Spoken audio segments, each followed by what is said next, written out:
नमस्कार विद्यार्थी मित्रांनो, clear UPSC MPSC in first attempt या आपल्या सिरीजमध्ये पुन्हा एकदा तुमचं स्वागत आहे. माझं नाव आहे मोहित सावंत.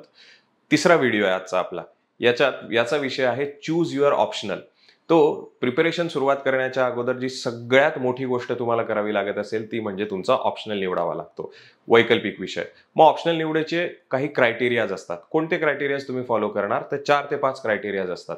सगळ्यात पहिला क्रायटेरिया असतो इंटरेस्ट. तुम्हाला त्या विषयात इंटरेस्ट आहे का? ते कसं कळेल? तर अर्थातच त्या विषयाचा आयोगाने सिलेबस दिलेला आहे. तो सिलेबस बघा. सिलेबस वाचून जर आतून एक आवाज येत असेल की येस, हा विषय माझ्यासाठी आहे, तर तो तुमच्यासाठी आहे. दुसरा क्रायटेरिया आहे की त्याचं मटेरियल उपलब्ध आहे का? ज्या नोट्स असतील, स्टँडर्ड बुक्स असतील, रेफरन्स बुक असतील, या गरजेपुरता तरी उपलब्ध आहेत का त्या विषयाच्या, ते तुम्ही ठरवलं पाहिजे. तिसरा निकष आहे की गायडन्स. योग्य मेंटर आणि योग्य गायडन्स तुमच्याकडे अवेलेबल आहे का त्या विषयाचं? जेव्हा तुम्हाला गरज पडेल तेव्हा तो मेंटर तुमच्यासाठी उपलब्ध आहे का?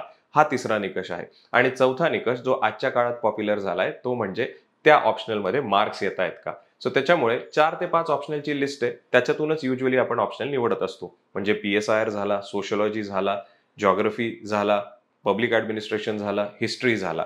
तो हे 4-5 एक्झाम्पल्स आहेत ऑप्शनल निवडीचे. तुम्हाला जर अजून ऑप्शनल बद्दल माहिती हवी असेल तर मी सोशिओलॉजी ऑप्शनल घेत असतो. आपण बाकीच्या व्हिडिओमध्ये भेटूयातच. Thank you so much.